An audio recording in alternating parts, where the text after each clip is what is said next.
Ladies and gentlemen, big hairy news.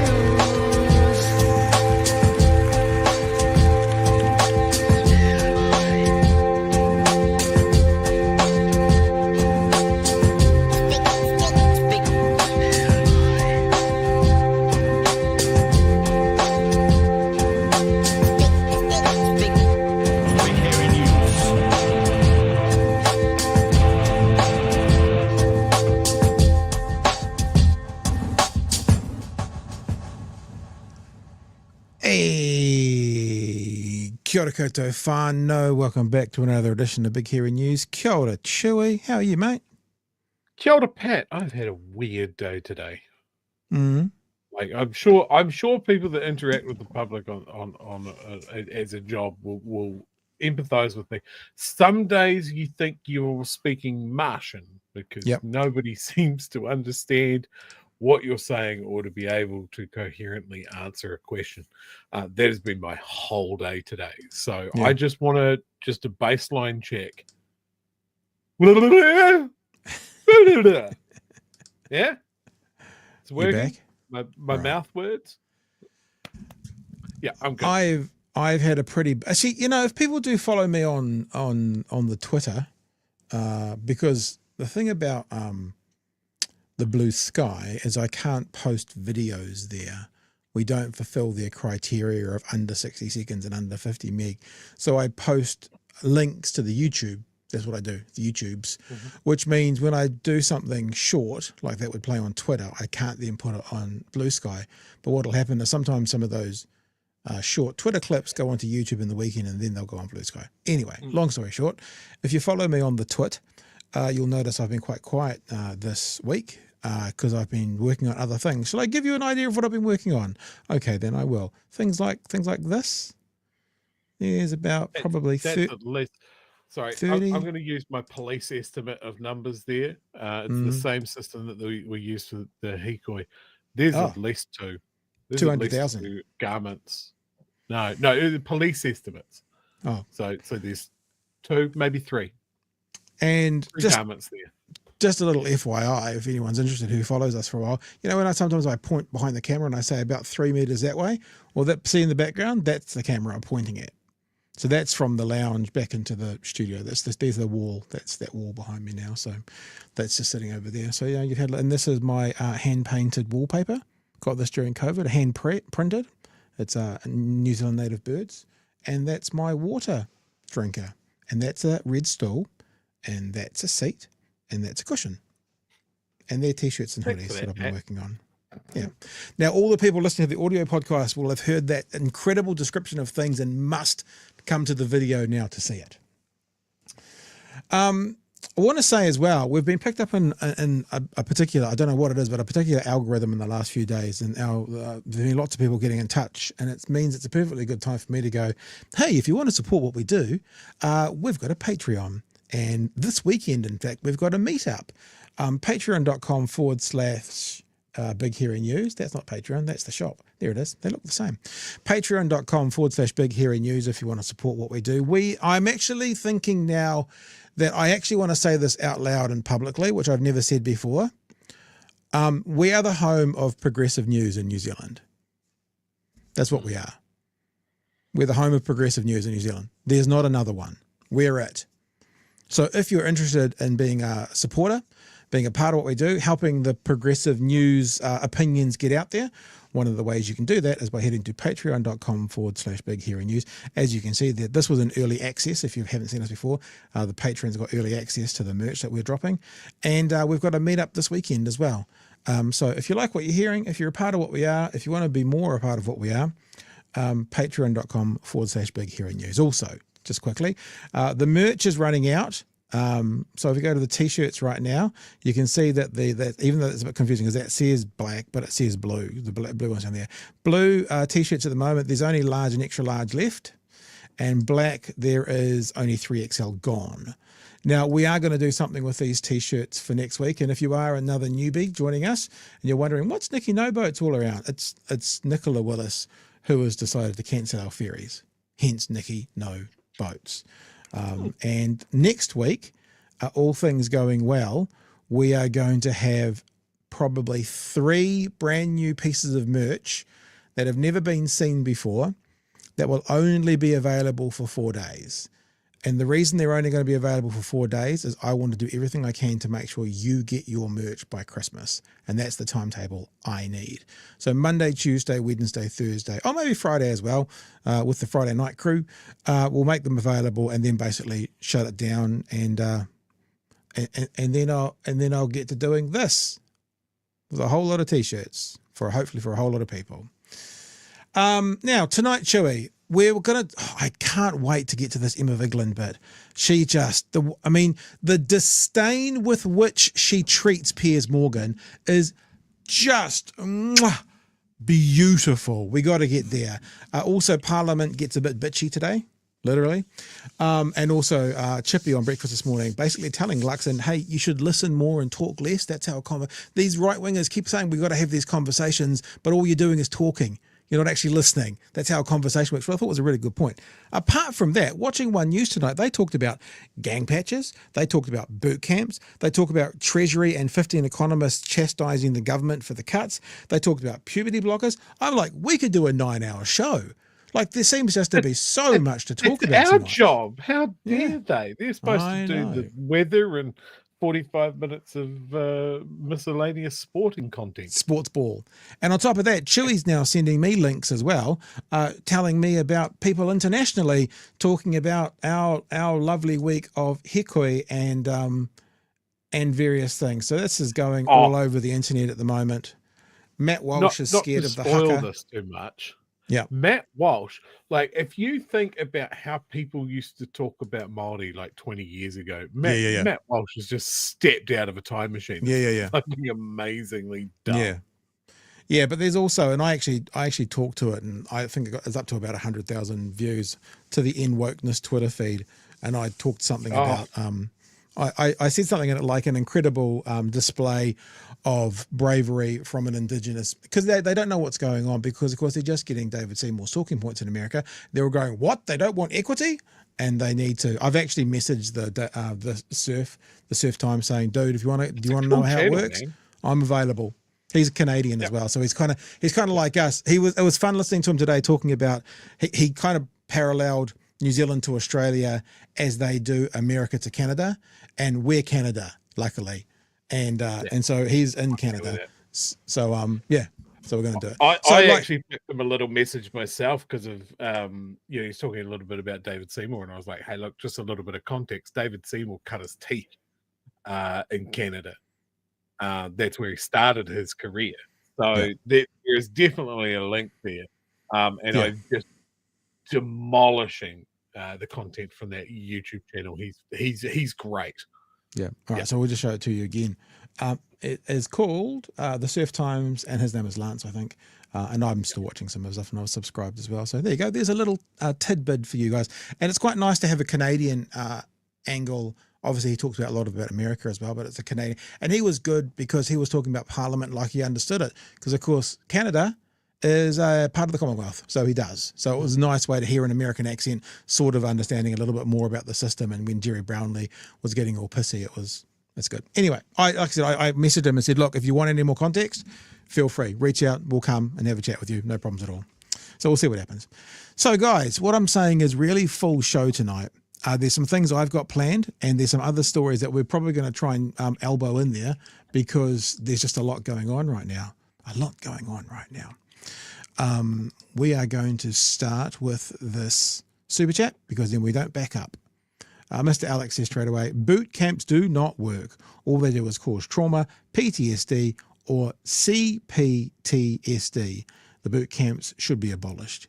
Yeah, well, the numbers on TVNZ were talking about, the $267,000 per person, and they've committed $35 million towards it, and for a thing that doesn't work. It's utterly ridiculous. I'll tell you what, though. Let's start with Chippy, eh? Because Chippy was on the television this morning. Isn't he lucky to be on the television in the morning? And he was on breakfast and talking about a whole bunch of other things. And the first question, I have to try and read the URL to describe what the question is, and it's got that stupid thing where it's got percentage signs between it. Went out to the great. Okay, so this one's about him going out to greet the Hīkoi. That's what this one's about. Let's have a listen. To greet the Hīkoi on Tuesday, what was the message that you heard from the thousands that gathered outside Parliament? Well, I think I heard a message of unity. I think, the overall message there was that we need to come together as a country, that the treaty should actually be a source of unity for New Zealanders, not a source of division. And that, they're rejecting David Seymour's bill because they see it as a source of division. A deliberate and very cynical political move, I think, to create fear, anxiety, anger, division, when actually I think the treaty should be the opposite of those things. It should be the document that gives us hope that actually as a country we can come together, we can live here peacefully. Māori can advance their interests, and that's not to the detriment of other New Zealanders. I think that's what the treaty should be about. How did it make you feel standing out there, because you were out there for a couple of hours?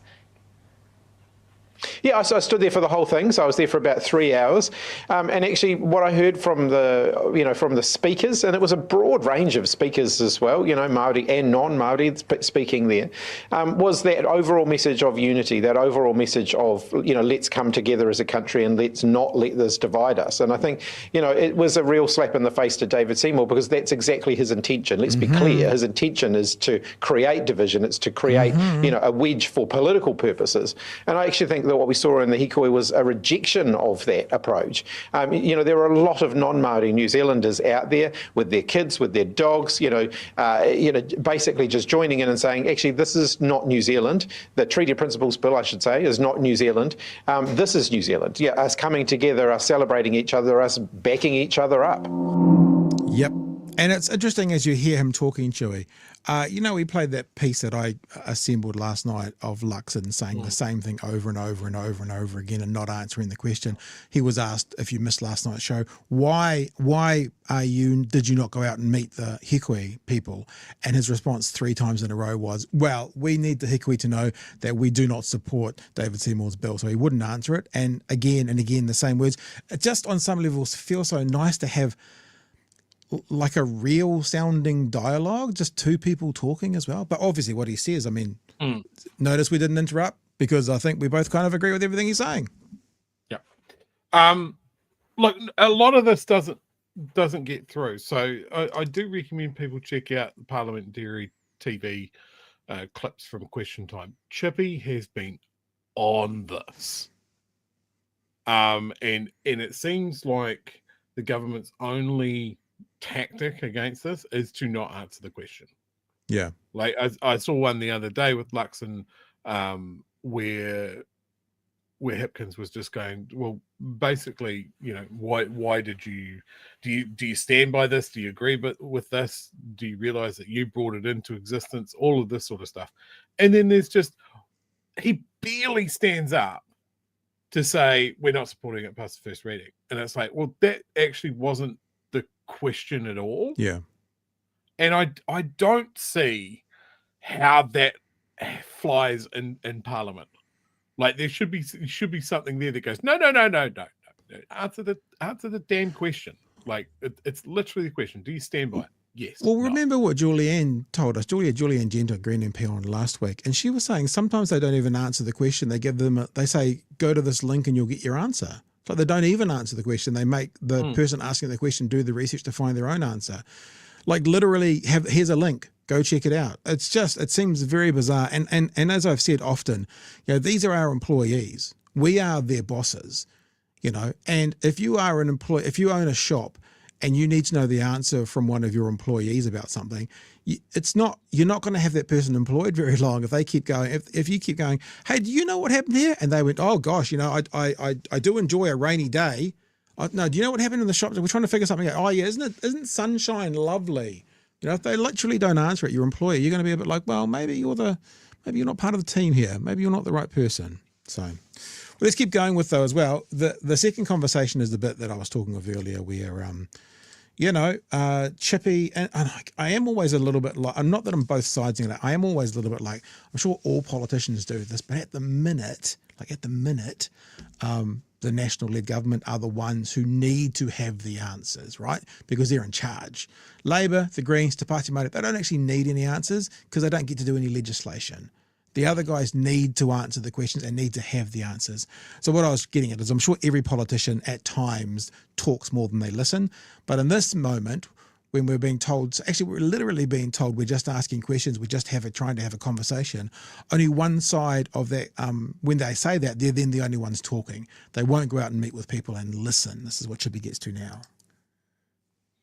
Let's start that again, eh? When I actually have the fader turned up so you can hear the frickin' thing. Do, do, do, do, do, do. One way or the other, Christopher Luxon should be listening. I went out there not to speak, but to listen. I spent 3 hours listening. I wasn't one of the speakers there on the day because I think it's important. If you can't say as a government, which Christopher Luxon's government is saying, they're saying they want to have a conversation. Well, conversation doesn't always involve you being the one that talks. To have a proper conversation, sometimes you need to listen. And I think, unfortunately, David Seymour and Christopher Luxon seem to think that a conversation can be all one-sided. They can be the ones that do the talking and everyone else should just listen. Even if this wasn't the political conversation we're having, it's such a good point for anyone to think of. If you're a parent and you're chastising your child, which we've all done, and you're trying to have a conversation, if there's no response or no space for response, it's not a conversation. It's you telling someone off, and that's what's happening with these guys. There's no response. And what they'll say is, Seymour will say, well, we said we'd go out and talk to them. It's like, yeah, but then even if there is a give and take, it's still all on your terms. Like, even if you say there's a space to answer what you're saying, there's a space to answer as long as it's done the way that I want to do it. So it's kind of the same thing, kind of. They can be the ones that do the talking and everyone else should just listen. Actually, I think now and then it's important, regularly, it's important for us as politicians to let other people do the talking and we should hear what they have to say.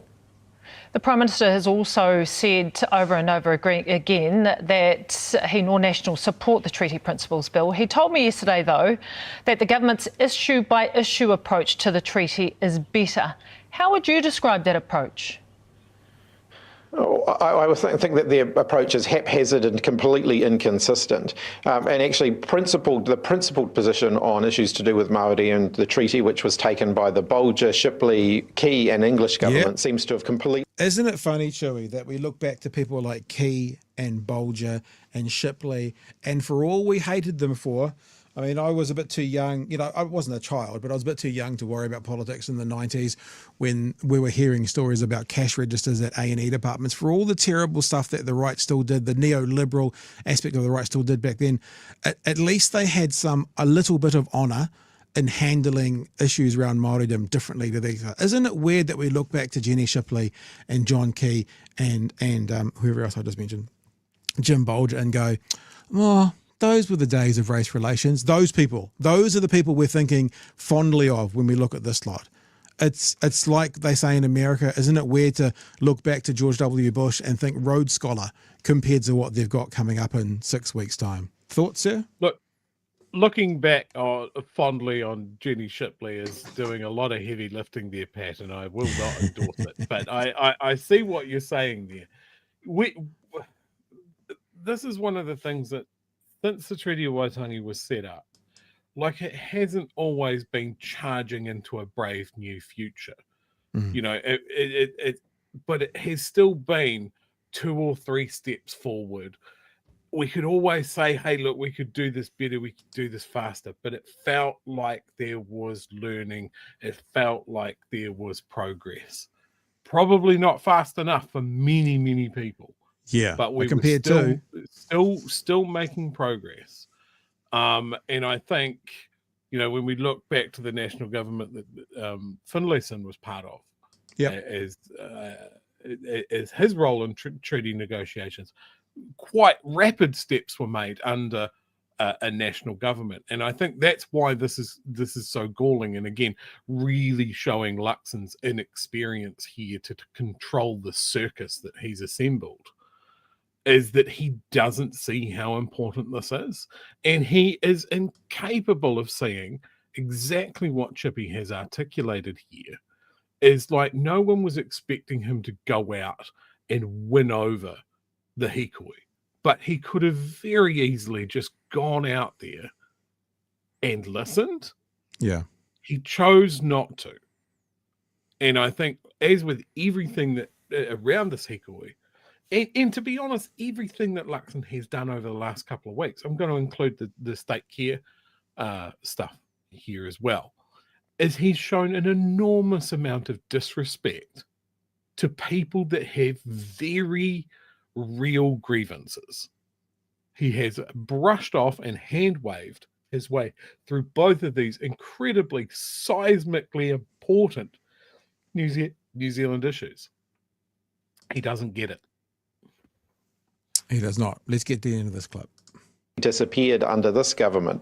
You know, on the one hand, they're saying, oh, yeah, we think that we want to get better outcomes for Māori, and then they're abolishing almost everything that might help to achieve that goal. So that's the same as everything, though. Sorry to interrupt again. Oh, we want to get smoking down. Let's cancel smoke-free 2020. We want better outcomes. Right, let's get rid of the Maori Health Authority. It's just such nonsense. I mean, I think, you know, don't focus on their words, focus on their actions. 100%. Their actions, I think, are what is provoking a lot of, concern amongst Māori, and quite rightly so, because they're turning the clock back, at least 40 or 50 years in terms of, the progress that we've been making when it comes to, levelling the playing field, when it comes to actually recognising that we haven't honoured the treaty, we haven't lived up to the commitments that were made when the treaty was signed over 180 years ago. Yep.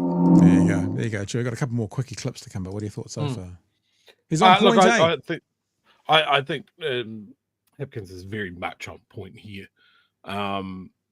I think he has a tough job to get cut through and get the same amount in front of eyeballs and in front of ears to talk about this sort of stuff, because it has been dominated by let's talk to Seymour, let's talk to Luxon, let's focus on Te Pāti Māori and all of this sort of stuff. And he is doing good work in the House. Yeah. He is combative.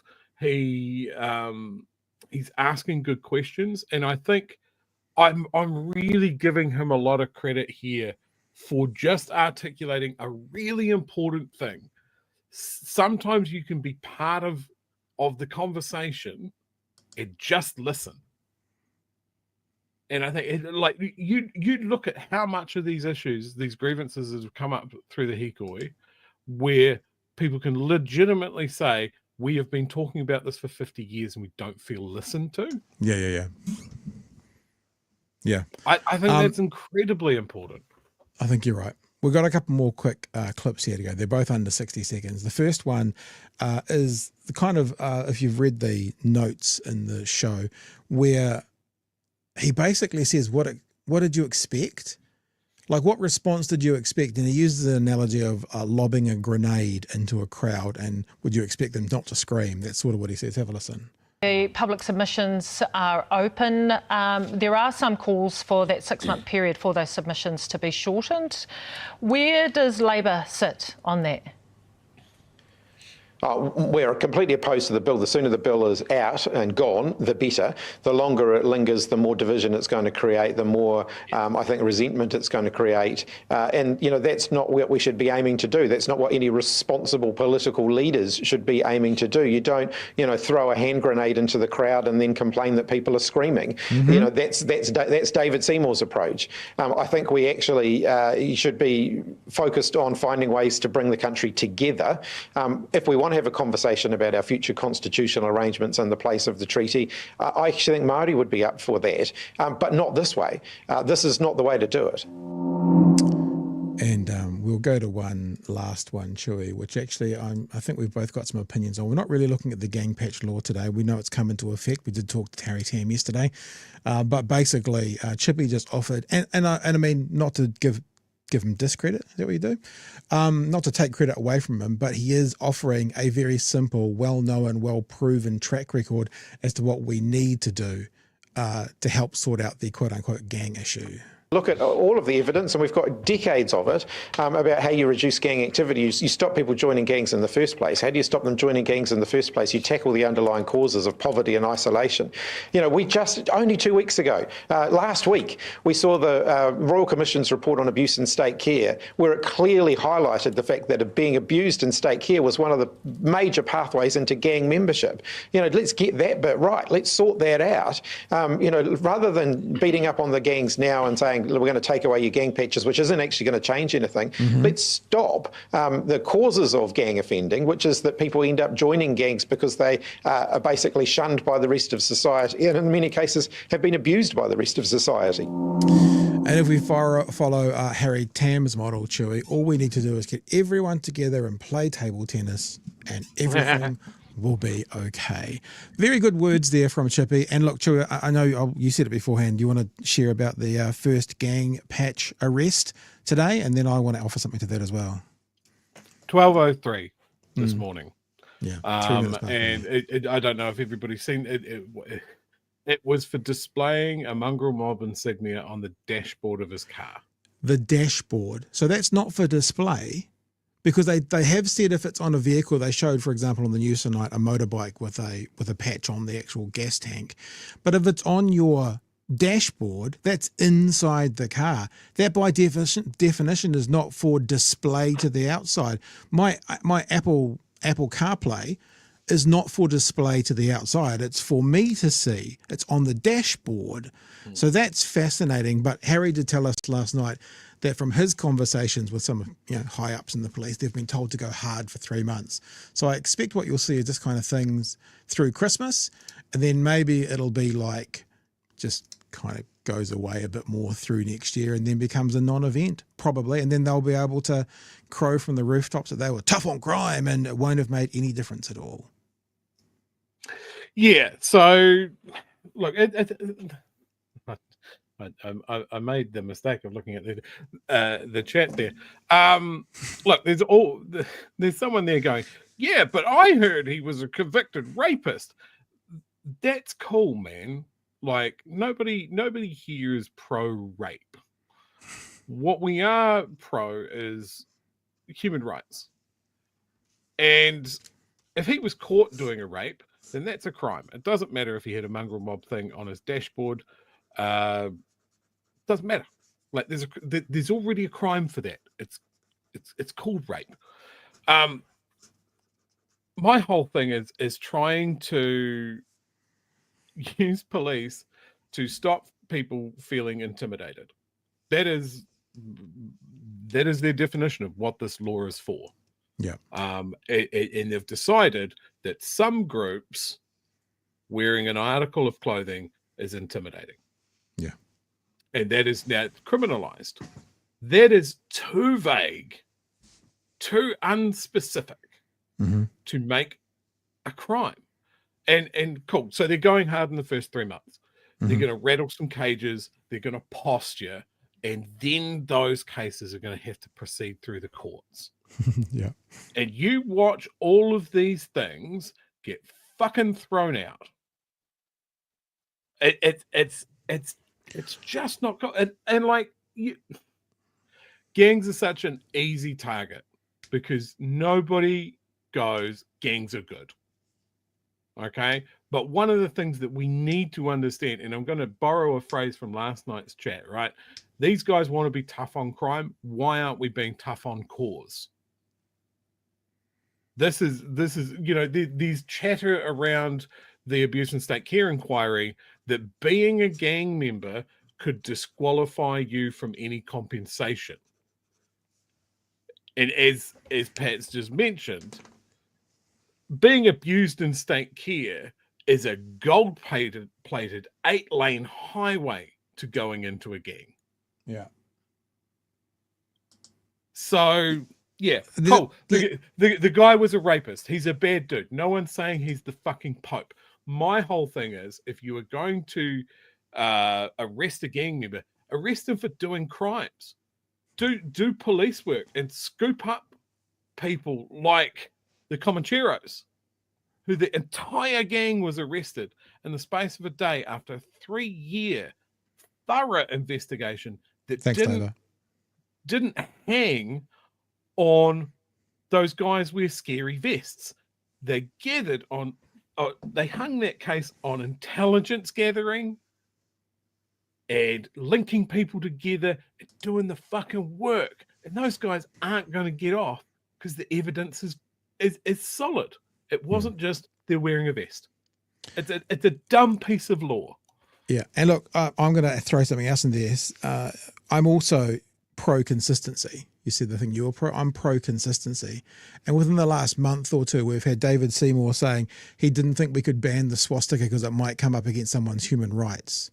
I'm pro-consistency. And Chewie, now that you've said when it gets into court and gets thrown out, let's say it doesn't get thrown out, but let's say they fight it and this gang patch, like on the dashboard of someone's car, then costs 200 grand in court costs because the mongrel mob or whoever it was have decided that they're going to push back against it. And then there's going to be this government who says they're fiscally responsible, actually spending huge amounts of money for a conviction for someone wearing a piece of leather. It's just, but hang on, but most importantly, and we know it doesn't work. We've got to keep putting that at the end. And we know it doesn't work. That's the other part. It gives the appearance to some idiots who just want to tick blue that they think that they're being tough, but we know this will not impact crime. It might impact their wardrobe, but it won't impact crime at all. At all. No. Look, the danger here is a little bit of creep as well, right? So they've gone, okay, we don't want Black Power insignia, we don't want fucking killer bees, headhunters, whatever the named groups that this applies to. Because remember, it's not the patch, it's the group. Yep. The logo of the group or the regalia of the group. There are people that wear almost identical gear that aren't going to be included in that. So they stop wearing the patches and Black Power starts just wearing blue hoodies. Mongrel Bob starts wearing red hoodies like they do already. It's the same thing. Like if you're intimidated by a gang member wearing a patch and that same gang member takes the patch off, are you still intimidated? Yeah. Yep. It's a stupid law. It is. Everybody has said it's a stupid law. The evidence is against it. Like a whole lot of stuff that this government is doing. They turn to Australia and go, it's worked in Australia. It hasn't fucking worked in Australia either. All right. Citizen Gold says Seymour, worst human, was such a coward standing behind a line of police. He must have been so disappointed that they weren't needed. JC and the Pigeon Cats, thank you for your generous super chat there. 3 days late fee. Been a big week. So glad I joined the Hīkoi after a year of poo from this government. Finally something to be proud of. Sadly, though, I couldn't get on to the grounds in time to start a Seymour's a wanker chart. Look, remember at Eden Park when Richard Hadley would come there and we'd be playing the Australians, and those were in the days I was too young to drink, but that they actually had cans. Ching, ching, ching, ching, ching. Borders a wanker. Ching, ching, ching, ching, ching. So remember those. It's a very good chant. Brian says Labor and Chippy have to make a big policy statement at their conference next week. Howie V, the gangs should merchandise labels, pins for all of us to buy, not to endorse any one gang per se, but to protest this facile bully bullshit patch law. As Harry said last night, they're on Temu. Go buy them. I wouldn't myself, but they're there. Yeah, I would strongly recommend against doing that. Yes. Just much. Be careful, fam. Be careful. Angie says, oh, wait, Chewie, Luxon has no mana. He got shown up by a 22-year-old Wahine Māori. He is disingenuine. She is not. The haka spoke 1,000 words. 700 million views, I reckon that's done around the world, that haka. 700 million. The gang patch is Orwellian as... Am I allowed to say the word if Kiwi Bird won't? Because can I say the actual word? Because Kiwi Bird put you might have asterisks to clear it with the manager. Oh, you're the manager, so you okay. So the gang patch is Orwellian as fuck, says Kiwi Bird. Oh, and just one that's popped in now.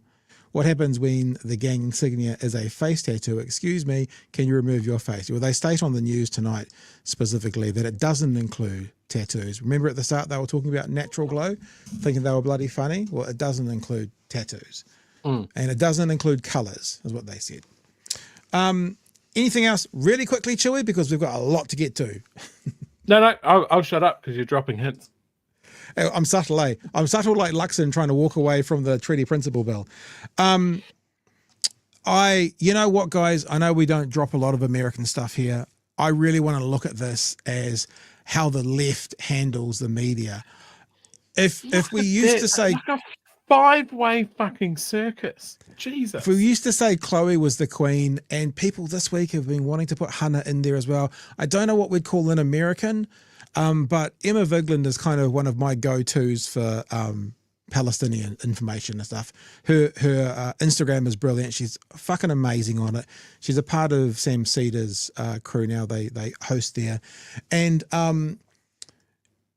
there's a story in America going around at the moment about Nancy Mace. Nancy Mace is a House Republican, and the Democrats America's just had their first transgender woman elected to the House. And Nancy Mace is making a real big deal at the moment about putting a rule in place in the House that only same sex can use the bathrooms, literally saying to the transgender Congresswoman, the House Congress, yep, to not be able to use the woman's toilet. That's what they're talking about. So this is the first part of the conversation. And I just, even though I'll be honest with you, this is a little bit like watching a car wreck. Just the way that Emma treats Piers Morgan, the disdain she shows for him. This is her first time on, and I wonder if this will possibly be her last time on. It's a joy to behold. Let me bring in Emma, because I want to play a clip. This is of this big Nancy Mace row. She's obviously introduced a bill to bar transgender women from facilities on Capitol Hill. This is a week after the Republican-elect Sarah McBride made history by becoming the first openly transgender person elected to Congress. Let's take a look at the Nancy Mace explanation as to why she's doing this.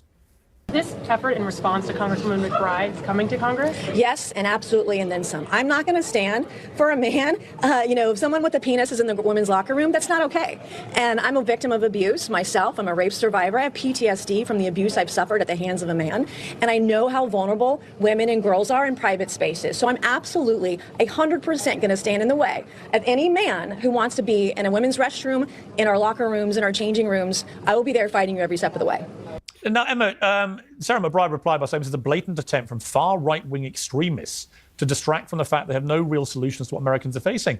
To which I say, well, I'm not even vaguely right, and I think it's wrong that biological men who've become trans women... So if you couldn't tell by the facial expressions, this is Luke Beasley, this is Emma Vigeland. They're the left in this conversation. Hence, when he said he's not right, the face is being pulled, just in case you weren't aware of who the people were. Be in women's spaces. You're not vaguely right, Piers. No, I'm I just actually. listened to a segment I would say I'm in where the you centre. agreed with Glenn Beck, no, I would say that. Yeah, right commentators in the country repeatedly. But rather apparently like, something's happening hang on, I haven't finished Bill yet. Maher and someone you saw on TikTok. I haven't finished yet. Let me ask you a question. Hysterical. Go ahead. Let me ask a question. Yeah, go ahead. I do not. I love the disdain. I just love it. I just don't think she's ever going to ask back. It's fantastic. Another thing is the disdain, but the facts that she spits as well. Not identify. I know you believe a lot in self-identity. I do not identify as conservative. I don't know what that means.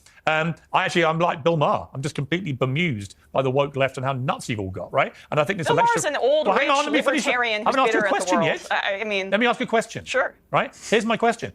If I, as a man who identifies as a liberal, if I can see why it's so wrong for biological men who have now become trans women to be in women's spaces, to be in women's sport, to be everywhere in women's lives where they historically were not biological men supposed to be, why are you not as exercised by this as a woman? I don't get it. Get him, Emma. You're all about women's rights. First of all, absolutely. I host a sports podcast. I care deeply about sports, and I believe that anybody that identifies as a woman should be able to participate in the sport as long as it abides by the particular bylines or guidelines. You know it's wrong. You know it's unfair. Said sports league, but actually, we're talking here about Nancy Mace, who loves a camera in her face and loves attention wherever she can get it. I find it pretty disgusting that she is basically implying that this trans lawmaker, just by being in her presence in the bathroom, may rape her. I do choose to speak up for women's rights. I believe that I do so on my program, The Majority Report, regularly, and I'm disgusted that Nancy Mace has decided essentially to support Donald Trump wholeheartedly, who has been found liable of sexual abuse in court, and multiple of his cabinet appointments picks, including Pete Hegseth and Matt Gaetz, have been credibly accused of sexual assault themselves. So apparently it's triggering for her because when you say credibly accused, so this is Piers needs to run a defence now. He needs to run a bit of a buffer, if you will, pardon the pun, and he has to get away from that because this is the thing about the whole bathroom bill thing, just so we're really clear, what it's doing is it's saying if there is a transgender woman in the bathroom, they're going to rape me. That's what they're painting the brush with, right? Because I don't know if you've ever used a unisex toilet out in public and sat in a stall next to someone of the opposite sex who's sitting in the stall, and the Conservatives are like, well, what are they there for? They're there to empty their fucking bladder. What do you think they're there for? But this accusation is based in this absolute transphobic statement that that transgender people, especially women, are only in that space for a nefarious reason. Now, are there going to be outliers in every conversation? Of course there are. But this is based on the fact that the one example they can provide means every single one of them is only there for nefarious reasons. And it's really important to remember, because they do go to the anecdotal here a little bit, but the facts never back it up. Do you want to say anything before I push play, Joey? Yeah, I just want to say historically,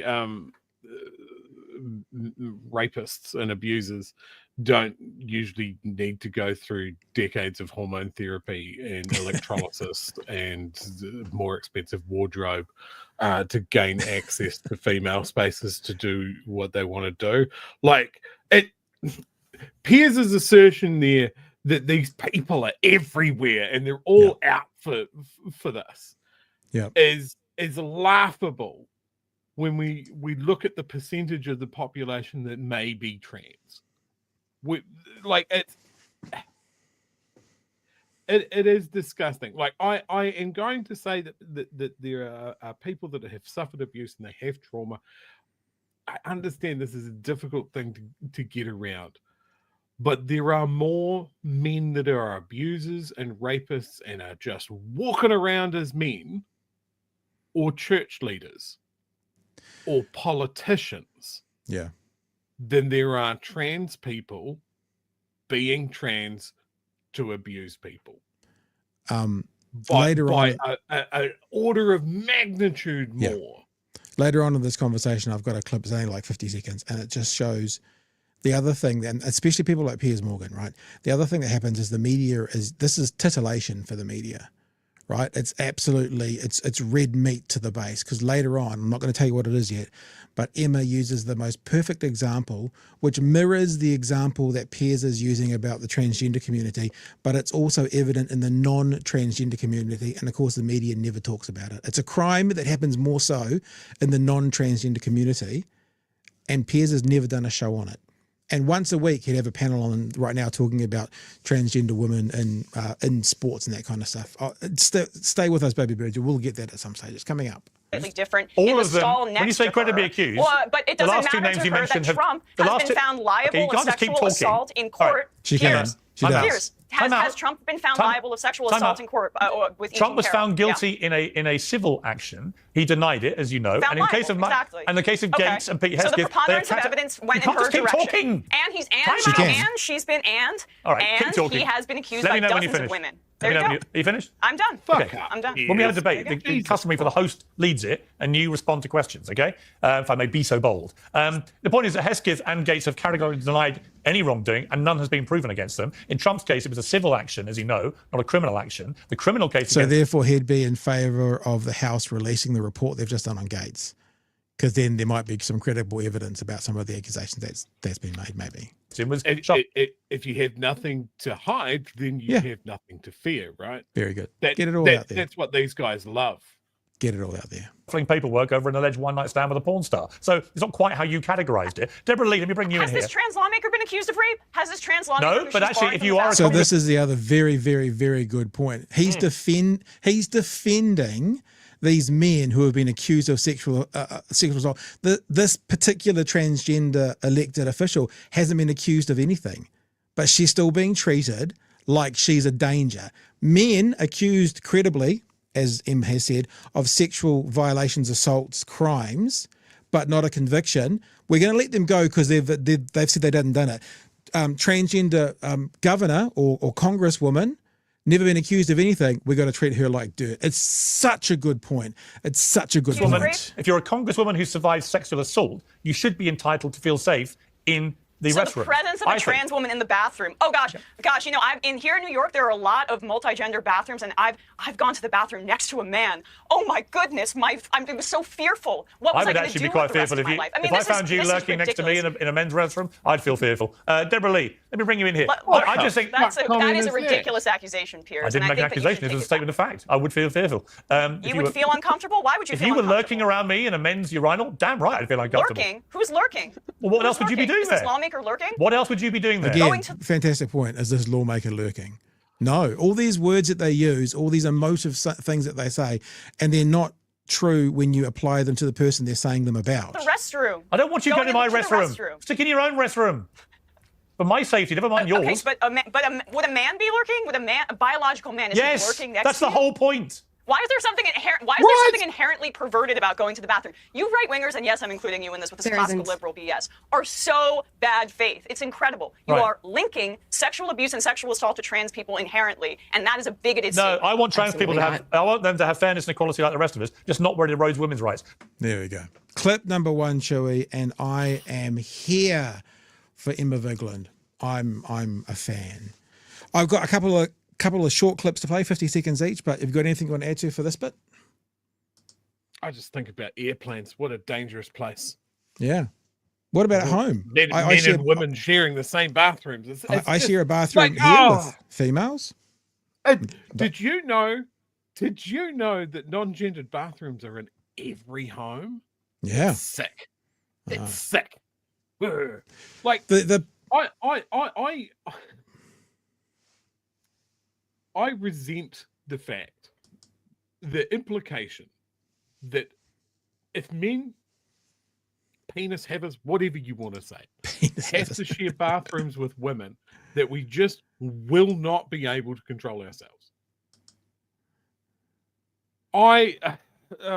There's so much there. Like, it's the Piers Morgan to call himself a liberal. Like, that's the first time that I've actually heard liberals saying, when it's applied to you, Piers, it's a fucking slur. And I think about what's that lawmaker's name who said all of this, Gage or something. Whatever. I think there is a higher proportion of her running into a sexual abuser, potential rapist, maybe an actual rapist, in her day-to-day without going into the bathroom. Yeah. Her normal work day. Like, politicians and people with power are more likely to do these things. And that's shown by pretty much Trump's entire cabinet pack. If Piers is a liberal, I'm left of Stalin. It breaks some people. Yeah, I'm definitely left of Stalin.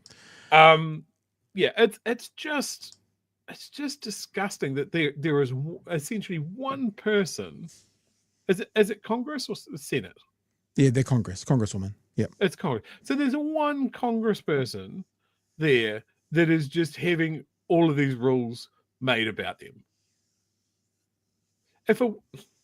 By their own logic, if someone presenting as a woman walks into a male space like a bathroom, they're immediately at risk, right? Is that what they're saying?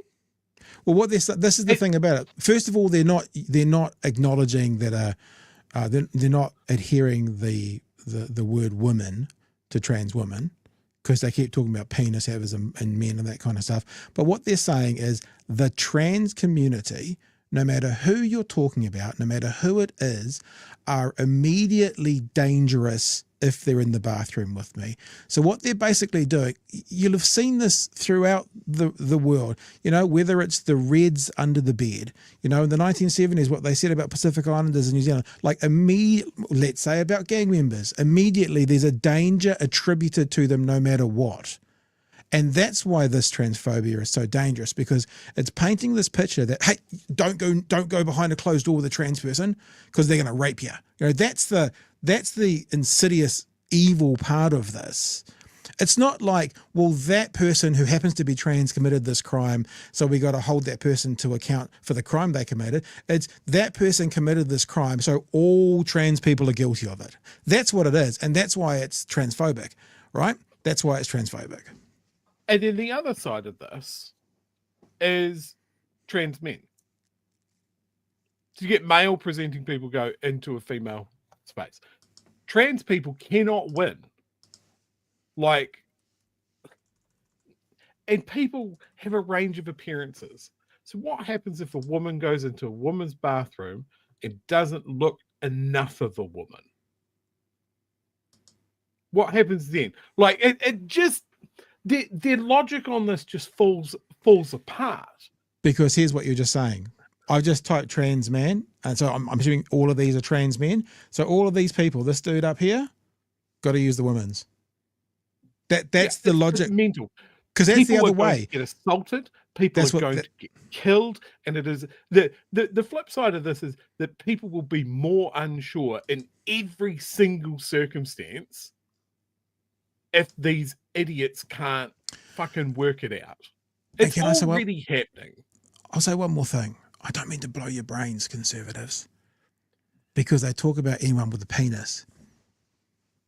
That person there, this one here, who was born a girl and is now identifying as a man, trans man, might have a penis. These things can happen these days. There's ways of doing it. So what do you do now? Because you've got someone female at birth, trans man, who might have a penis. What bathroom do they use?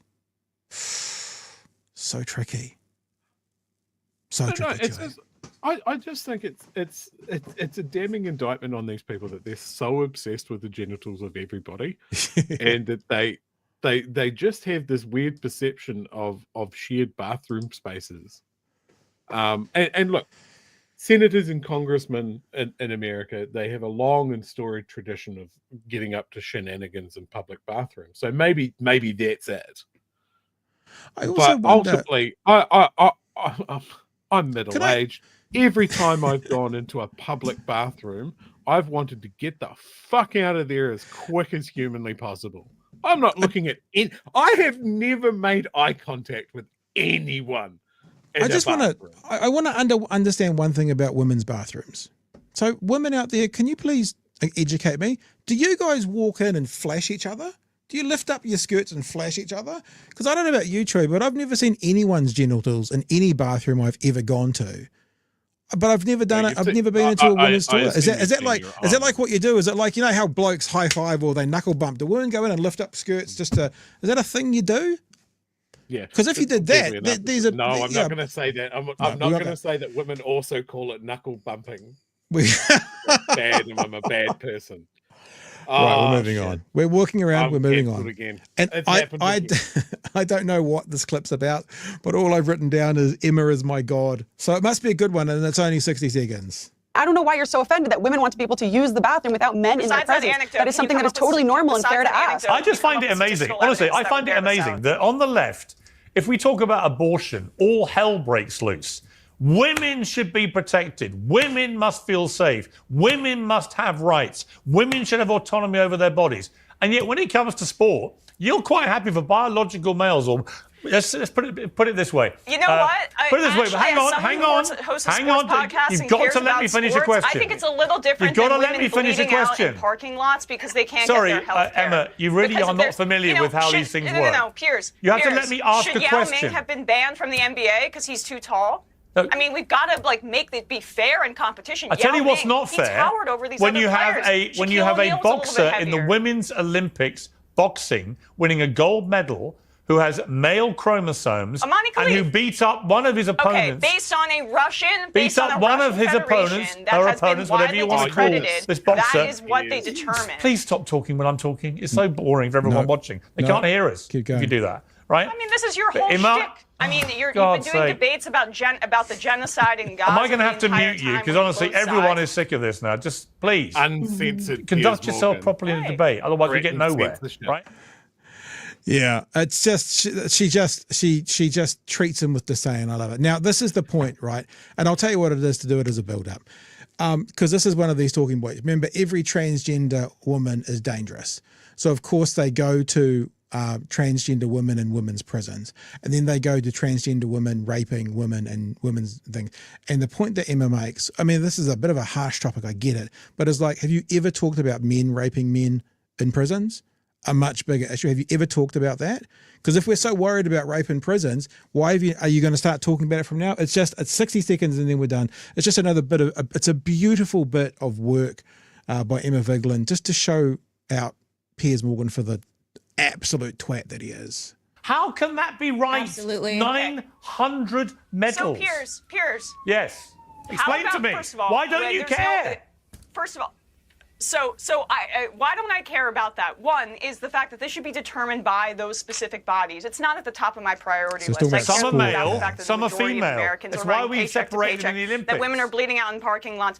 That trans youth are committing suicide at extremely high rates because of this exact kind of rhetoric, where you otherize the gender identity of their choice. What, you mean standing up for women's rights? If trans care was available to all of these kids, if trans care was available to these kids, they would develop in the exact same way where none of this would even matter. And so back to what was being said before about these assaults on other people. Back to what was being said before about assaults on these people. I think they should be prosecuted, and definitely I'm completely against the idea that we should let someone slide just based on their identity if they assault somebody, which is why I'm sure everybody on this panel that is obsessed with this issue has been talking repeatedly over and over again about the rape in male prisons by male prisoners repeatedly against their same biological gender. That's in fact, wrong it happens. Yes, it is. Right. So how many? But you know what you never hear. See the defense by Piers? He starts talking. So the point is, how many times have you talked about that? Because you talk about this once or twice a week. How many times have you talked about that crime? That's wrong too. Yes, it is. Right. So how many? But you know what you don't. You know what you never hear, Emma. You know what you never hear.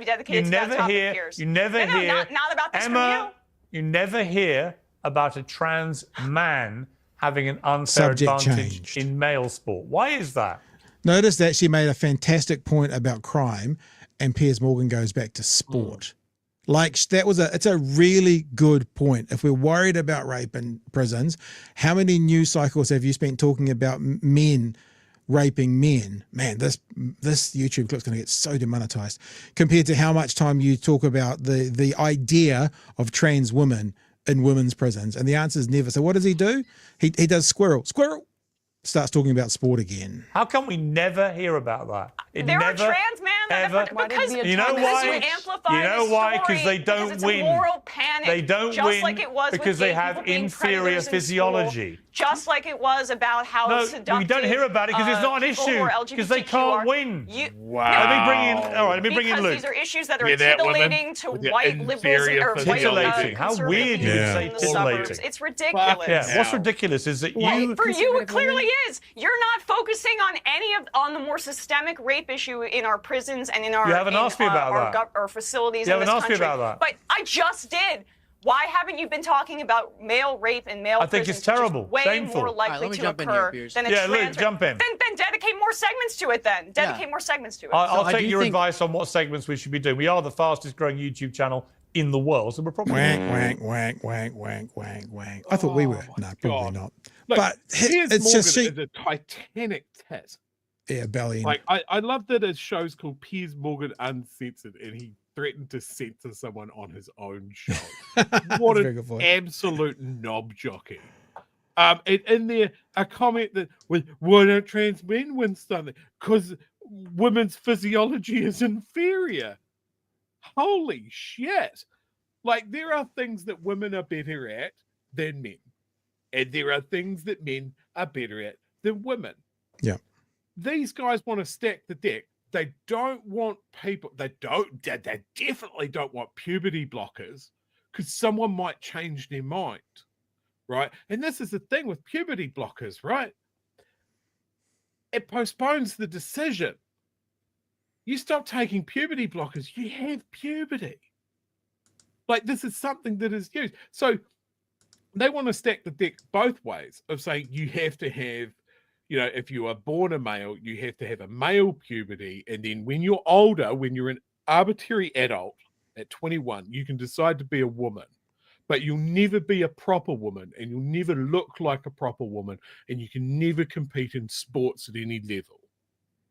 Okay. But if we want to make it so you have a female puberty by the use of puberty blockers and hormone replacement, where that physiological issue that Piers is talking about is therefore not an issue or less of an issue, You can't do that either.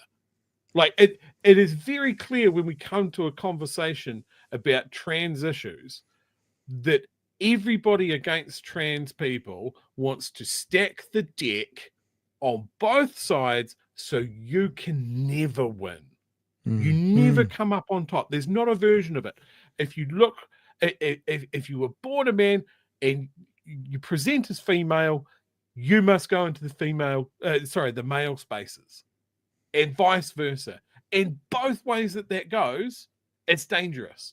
There will be assaults, there will be death, and it is just crashing people into some situation that they cannot win. The argument is facile. It is just let people exist. Like it's the same sort of moral panic that we had in the 80s about gay people. Yeah, it's exactly Remember? the same. All homosexual men are rapists. They're all Yep. after children. Yep. Again, let's ignore the clergy. That's different. They're doing God's work, which is apparently raping a whole bunch of kids. They're busy doing that. Let them do it. You know, and it's always the same thing. It's gay men or it's trans women that are the real threat. And then for lesbians, well, that's not that's fine because we don't mind. It's two women. That's sexy, you know. And it's the same thing. Why wouldn't a woman want to be a man? That just makes sense because being a man is the best. Like it's so fucking. I'm over it. Piers Morgan's a twat. Like, can we just do a big show where that's the chyron down the bottom? That's the big splash image. It's just, we're just going to spend an hour and a half just repeating the same phrase for the algorithm. Piers Morgan is a twat. Fly to New Zealand. We want to fight you. Hey, speaking of sports and Piers Morgan, Gark says, "Hey Chewy, my TAB account wants to know who the knob jockey is riding tomorrow. Got any? Do you know?" I think it's funny if you the think with the knob with the little horse bridle and reins, and the knob jockey is riding Chlamydia in the 4th at Alexandra Park. I think that's our real thing. Mr. Arvid says gang patch ban is stop scaring the hose law. Stop scaring the hose law. Trick Nut says, can they start arresting Destiny, please? I'm not sure about that. Huey Bird says Piers Morgan is as bad as David Seymour. Well, I guess the one thing that's better about Piers Morgan to David Seymour is he's not in a position to change laws in the land, which could harm. His words can harm, and he looks like a complete buffoon, but he can't actually change legislation. Now, speaking of changing legislation, let's get to this story, a little quick one for you as well, before we decide what of all the other 1,300 stories on TVNZ News we're going to cover tonight. In the House today, got a little bitchy, shall we say. I would also like to point out that in 2023, under that member's government, 29 routes were cancelled.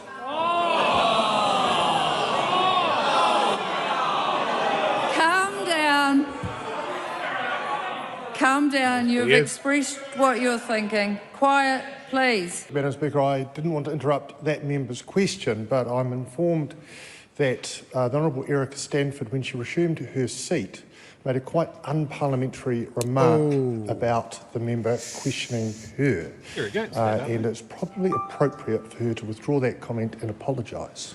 Well, I didn't hear the comment, so did the member actually make a comment? I withdraw and apologise. Thank you. What kind of unparliamentary so name did the minister call you?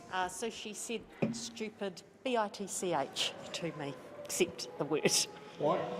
I think she was frustrated and under pressure from the question, and that was her response. This isn't the first time that's happened. That's one other question that I had. She has said something similar as she sat down. And another question a few weeks ago that Willow Jean asked about Te Ahu o Te Reo Māori, she also said the same. This was the first time that we decided to stand up to complain to the Speaker about it, because when there's form like that, you can't let that go. We have rules in the chamber for a reason. Interesting. It's also not acceptable. Are you getting under her skin? Pardon? Are you getting under her skin? I think this week that's obvious, that we have been getting under her skin, and I feel like that's probably a response to that, but it doesn't make it acceptable. What's your relationship like with Erica Stanford? We have got on really well in the past. In fact, I had a meeting with her just last night around NCEA, so we have a civil conversation, so I certainly don't expect to be treated like that in the House. What do you make of her and her potty mouth?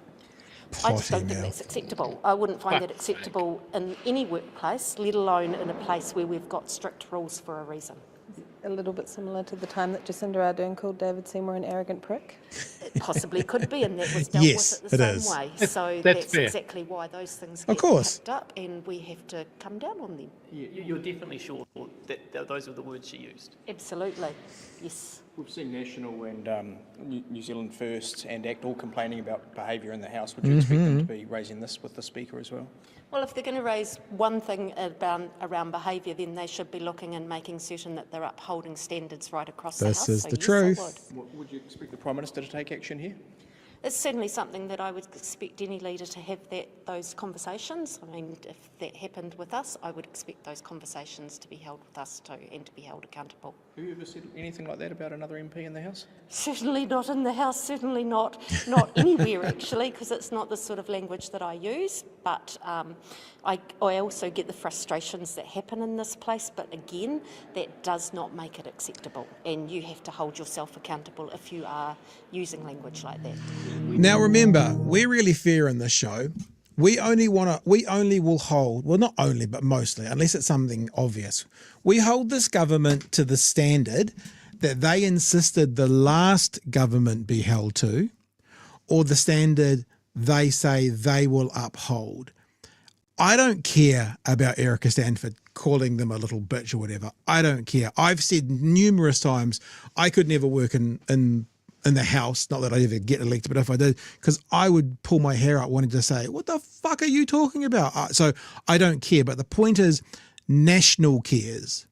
And they've cared just this week about performance and not being called a liar, right? Someone got kicked out of the House for that, the word liar. So National has proselytized that this kind of thing shouldn't happen. So earlier in the show, Chewy, I said I'm pro-consistency. And this is an example where personally, I couldn't give a shit about this. But this government, this National Party in particular, are being so fucking pious about the way people are doing unparliamentary things in Parliament that we have to hold them to at least that level, if not more, because they've been the ones saying this is not good enough and then doing it. That's what I care about, Chewy.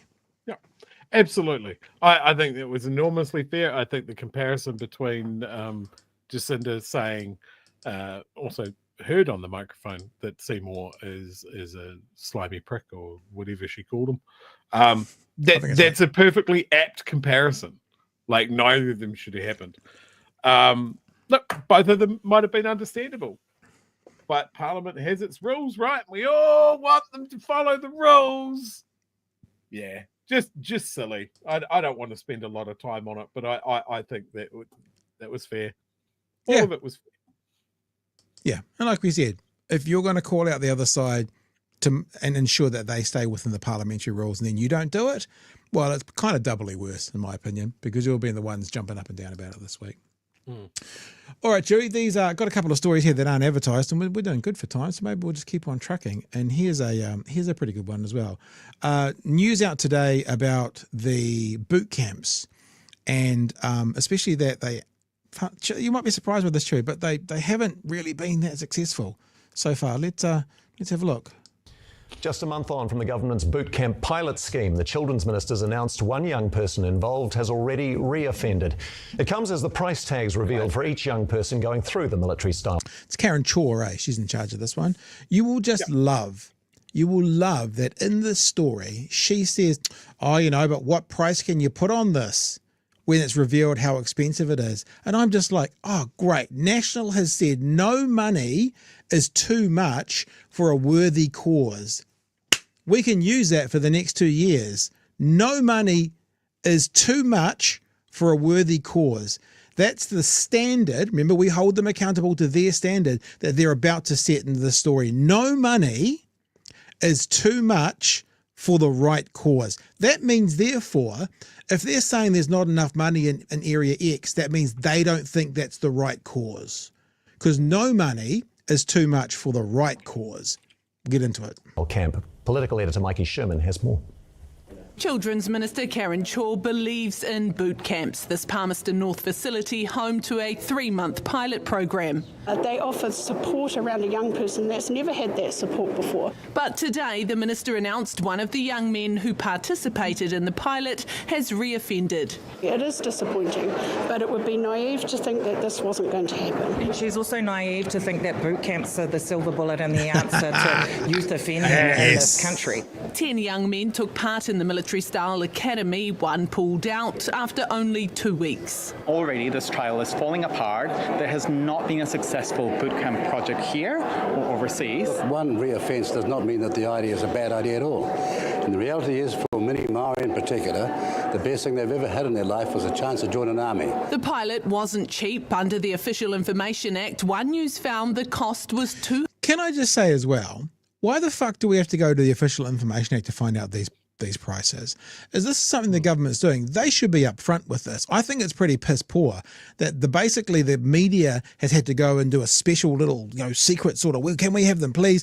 And this should have been upfront. If the government's going to say this is going to work, they should say, and this is how much it's going to cost. I'm a bit pissy about that, actually. I just don't think that the media should have to chase to find out these answers, because National's standing by this, so they should tell us all about it. This trial is falling apart. There has not been a successful boot camp project here or overseas. One reoffence does not mean that the idea is a bad idea at all. And the reality is, for many Maori in particular, the best thing they've ever had in their life was a chance to join an army. The pilot wasn't cheap. Under the Official Information Act, One News found the cost was $227,000 per young person. The overall budget, $5.1 million. Add in future military-style academy and young serious offender legislation, and the total budget is $35 million in operating funding and $2 million in capital. 35 million. 35 million. And these are the guys who are worried about $20,000 for a CEO spending it on a Christmas party or a leaving deal. 35 million. For something that's not going to work. Not going to work. 35 million. Now, let's say this first of all. Enormous amount of money. Well, let's say this first of all. 35 million is chicken feed when you come to the entire GDP and what the government does spend. It's chicken feed. But 35 million is not nothing when you think about it's going into something that's not going to work. 35 million not going to work. 1.7 million on a tunnel that's going to go underneath Wellington that's not going to do. 4 million on a treaty clause that's not going to go anywhere. These are the guys that sold themselves as the fiscally responsible ones. And yeah, I just added up about $40 million in the grander scheme of things. That's not a huge amount of money. But the fiscally responsible are the guys that go look after the pennies and the pounds will look after themselves. They're the guys that go, if you can trust us with the small things, you can trust us with the big things. Dude, you're fucking terrible at the small things. Look at how much money you're wasting on things that aren't going to work or aren't going to go through. Chewy. The whole thing is just so ridiculous. $227,000 per person. Yep. Are you telling me, with access to that sort of funds, that this performative boot camp, that every shred of evidence suggests does not, will not, has never worked, that the actual military didn't want any part of, that provides the same sort of circumstances that led to the abuse and state care that they've just had to apologize for, that this was the best use of that money for that young person? Yeah. Are you telling me that spending $227,000 to get them to do push-ups in the bush somewhere is the best way to redirect this young person's life? That's the best you can come up with. Nothing else.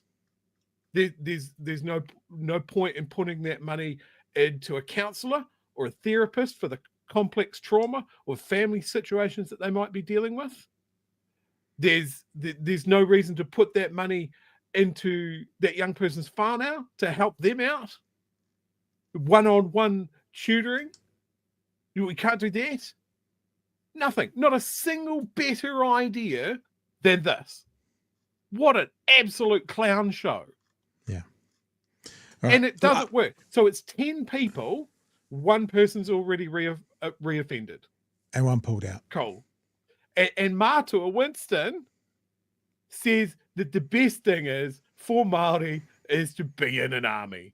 What a fucking clown. Okay, we're going to keep going. He just wants to go back to compulsory military service because that was good for his generation of 1883 when they left the country to go and fight the Boer. This is the part where now Karen Chor says the quiet part out loud when she says, if it's worth doing, no money limit is too much. If it's worth doing. And thank you to the people who have put this into the chat several times. If it's worth doing, no amount of money is too much. That's what she's about to tell us. I'm paraphrasing, but obviously Dunedin Hospital is not worth doing. Let's hear it. The Military Style Academy and young serious offender legislation, and the total budget is $35 million in operating funding and $2 million in capital. How do you defend that cost? I defend that cost because we can't put a price on a young person's future, and we need to make sure that we can't put a price on a young person's future. We can put a price on someone living in Dunedin who's got cancer. We can put a price on that, but we can't put a price on this. If it's a good cause, no money is too much. That's what she's saying. If it's for the right reason, no money is too much. Dunedin Hospital, go fuck yourselves. Chewy? Absolutely correct statement. Yeah, there shouldn't be a cost on giving someone a good life. So, but boot camps is the best way to spend that money. Absolutely no other way to spend it. This is the one proven. All evidence points towards this being a successful and the only way to do it. Yeah. Is that right? Is that correct, Karen? Well, let's find out. Maybe would you do a boot camp? Like I'm not talking about like a Les Mills pump class or something like that. Military style boot camp run by people that aren't in the military. $227,000. That is a shit deal. There we go. Tool. How do you defend that cost? I defend that cost because we can't put a price on a young person's future, and we need to make sure that we are doing everything we can to help them to thrive. The legislation to establish boot camps permanently had its first reading at Parliament today. It passed, but sparked plenty of debate. Māori do not want to participate in your rotten, useless boot camps. When you say boot camps, they're called boot for a reason. Interventions aren't working. Something different needs to be done. And this bill, Mr. Speaker, is to do something different. The Children's Commissioner calling for the government to slow down. I'm concerned that this bill has been introduced to the House without first taking the time to understand the evaluation from the Military Style Academy pilot. The bill now headed to Select Committee. Mikey Sherman, One News. That Children's Commissioner, I love her face. I can just imagine her being up in front of a group of children, very smiley. Sorry, it sounds patronising. Look, so Karen, you've just explained, as I said, the quiet part out loud. So if you deem it valuable, no amount of money matters. Remember those ferries, those Nicky No Boats things? Yeah, we don't deem that valuable. We're going to can it, even though we're going to be in a worse position afterwards. People of Tararua, you know that road that's already been paid for? Yeah, we're going to charge it again because us covering that whole bill, it's not worth it. You're not worth our time. But if it's a worthy cause, no amount is too much, Chewy. $227,000 per underprivileged child and into their school. Pour that money into the school. Pour that money into food programs in that community. Pour that into hospital visits, doctor's appointments. Pour that into clothing. Education, university. Housing. All of these things. Like, there are always going to be people that fall off the rails, but everything from decades and decades of long-term studies into what makes people fall off the rails points to poverty and deprivation. Lack of education as being the thing that does it. It's abuse. It's family harm. It is fetal alcohol syndrome. It's all of these things we know cause people to go off the rails, to become an underclass. What problem was this government trying to solve with boot camps? What problem was this government trying to solve with the gang patch ban? It wasn't crime. It was, we are the tough government. We are going to do some ridiculous, performative shit proven not to work, and we're going to do it with your money. People ask me why I blow my foo-foo valve. This is why. I'm on my 4th fucking foo-foo valve in the last 6 months. Thank you, patrons, for adding to a little bit of the coffers to help pay for Chewy's foo-foo valves. We appreciate that. Shit, foo-foo valves are not cheap. It's a growth industry. But there are more people that need foo-foo valve transplants than there are foo-foo valves. And because I'm ethical, right? I want the free range, ethically sourced foo-foo valves. I won't get them from battery farms. Yeah, so you're a snob. You're an elitist. Elitist soy boy. Random makes a very good point. Thank you for your super chat. Can't put a price on youth unless it's lunches. There you go. Perfect. Yes. Perfect. Well done, sir. Ian says it'd be awesome to have some t-shirts on hand to be able to print whenever something topical, perfect for one happens, similar to Ryan Reynolds ads. Yeah, I mean, I'd love to have 1,000 t-shirts on hand, but budgetary things. Really break Pat by promising a 1 week turnaround on phrases. Hey Nikki, what do I have to do for $230,000? Winnie believes in the poverty draft, and it's in the ballot. It says, does Winston Peters not know that you will not be allowed to join the army with a criminal record, regardless of whether you did a boot camp or not? Is that right? So if you've got an arrest or a conviction, you can't join the army. I know that. Yeah, because there's a character test, right? Like when you join the military and you're going to live in close quarters in a barrack situation, like they want to make sure that they have unit cohesion. They want people there for the right reasons. What all of these old politicians forget about compulsory military service and that sort of thing is that's when they had problems. When they just scooped up a whole fucking portion of their population and put them in barracks together. That's when you had the assaults. That's when you had the thievery, all of that sort of thing, because not everybody wanted to be there and not everyone's pulling in the same direction. And that's why pretty much every first world military in the world, with a few exceptions, sure, don't do compulsory service anymore. They don't do the draft because you get a lot of soldiers, but you don't get an effective military that way. You train people that want to be there. And that's why this whole thing is ass backwards and stupid. And that's why our military wanted nothing to fucking do with it. They said it would be detrimental to the morale, the overall morale of the New Zealand Defence Forces. How strong does the message have to be from experts that you shouldn't do this? And it's so consistent across this government. They're not listening. There is the debate going on in the chat right now. I hope that lady doesn't have kids, says Māori Film.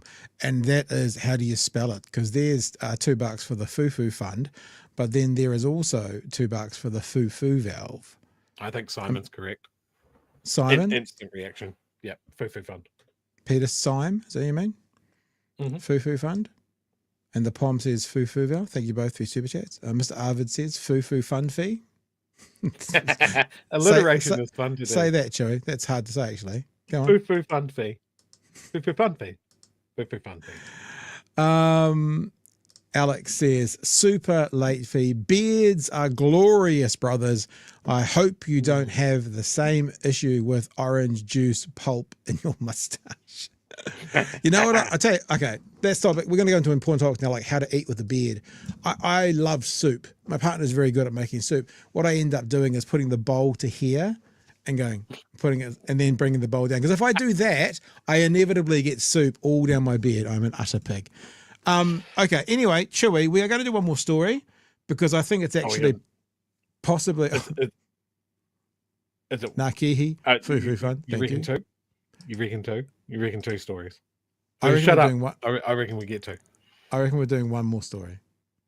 Oh.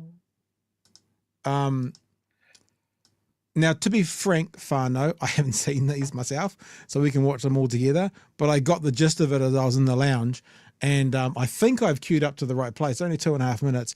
We're hearing that Treasury and 15 economists have come out with an open letter, because that's a new, complaint du jour as an open letter, saying stop the cuts and stopping spending money. Does that make sense? Stopping spending money. Let's have a look at the story together, because basically things aren't going as well as this government promised us they would. The economic pain will hurt for longer than expected, with Treasury warning it's now deeper than the GFC. This as 15 economists band together to call on the government to change direction and stop cutting spending. Business correspondent Katie Bradford has more. So just remember, we've had this before. Craig Ridney was on. We're Muppets. Us two are Muppets when it comes to this, so we get the experts. And Craig says very clearly, when the economy is struggling, that's when the government puts money in.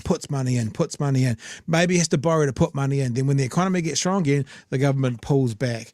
And actually, it's like, if you're in a business, you borrow first in the business, and then you start to make profit and you start to pay it back. But what this government does, what all blimmin' Tory governments do, is when it's tough, they go, we better stop spending, when it's the opposite thing that they should be doing. So these economists are saying, stop cutting spending. It's time to spend. That's how you get out of this. Business correspondent Katie Bradford has more.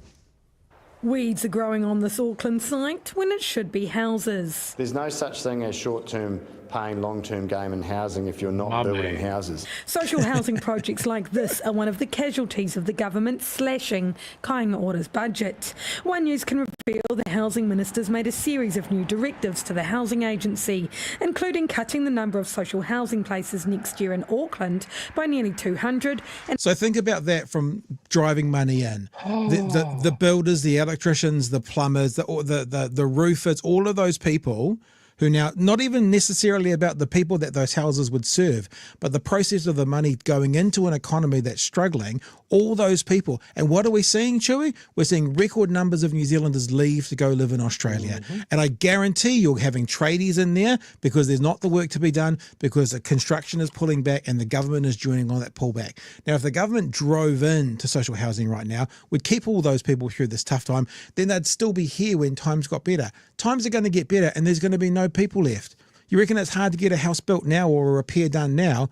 Wait until this recession-ish type period is over, and it's going to be harder because 10, 20, 30% of the tradies have gone off to Australia where they're driving money into things. This is the mentality. Whereas these guys go, not enough money in the coffers, stop spending.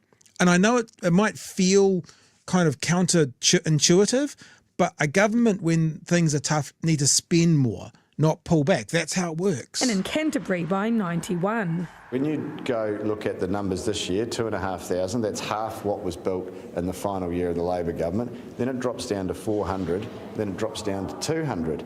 And the waiting list continues to grow. Kāinga Ora's approach before we asked them to change it was they were just going to basically go and buy houses in order to meet the targets.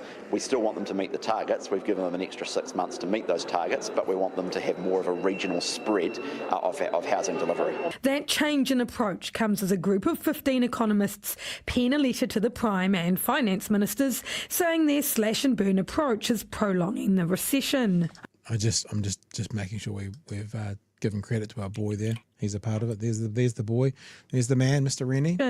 You cut government spending. You push the economy into even more of a recession than we've had, and that just causes that cycle of actually increased government spending rather than reduced government spending.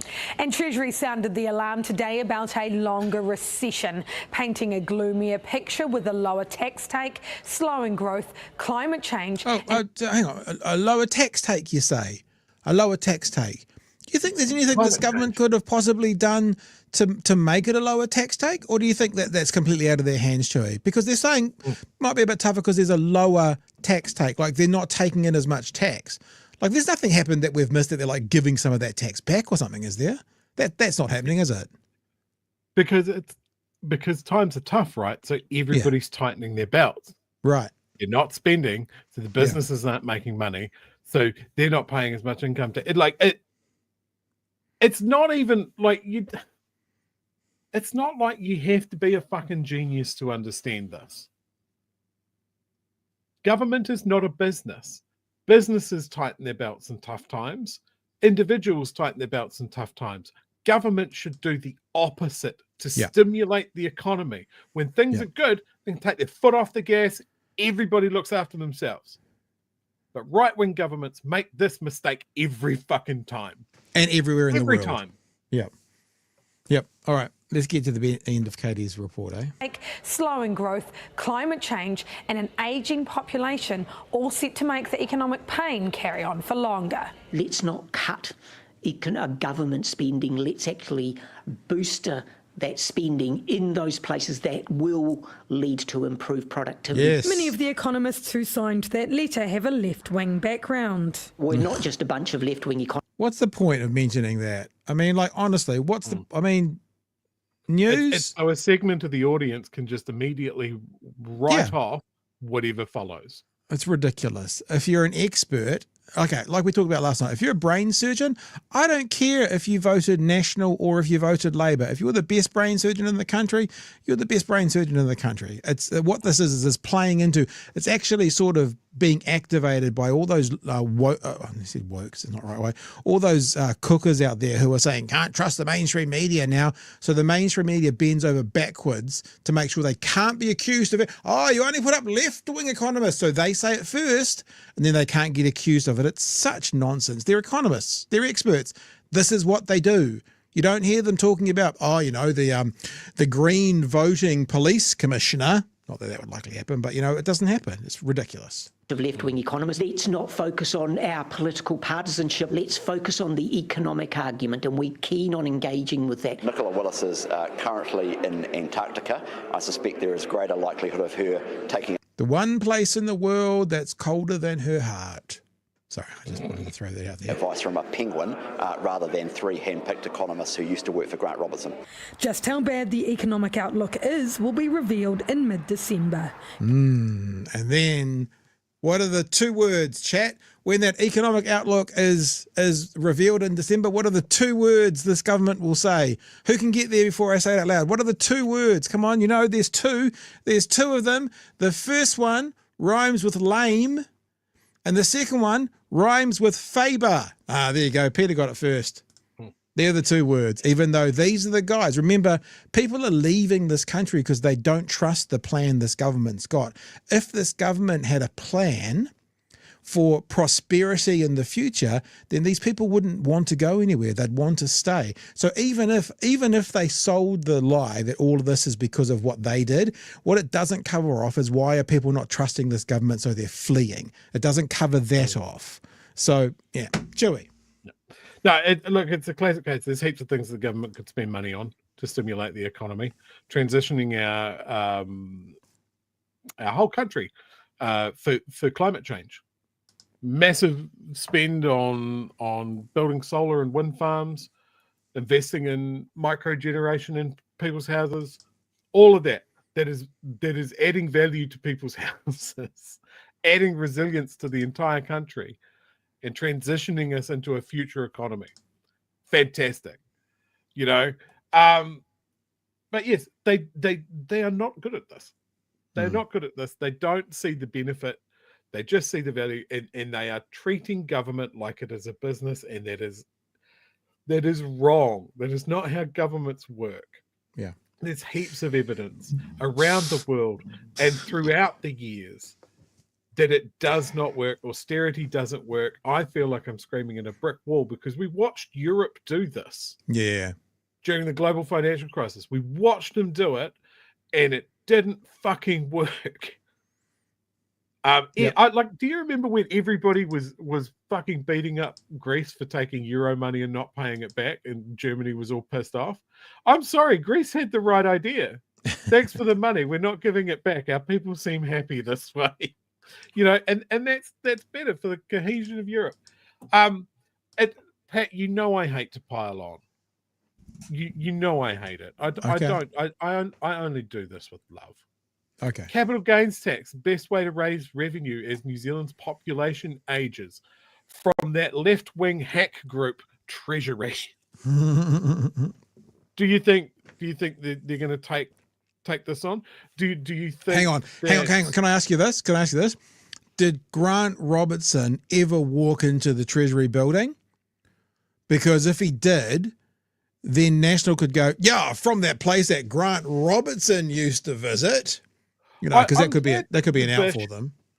I'm glad that Bish brought up Grant Robertson. I handpicked economist of Grant Robertson. Grant Robertson, the previous finance minister who got us through a global pandemic in fucking good order. Yep.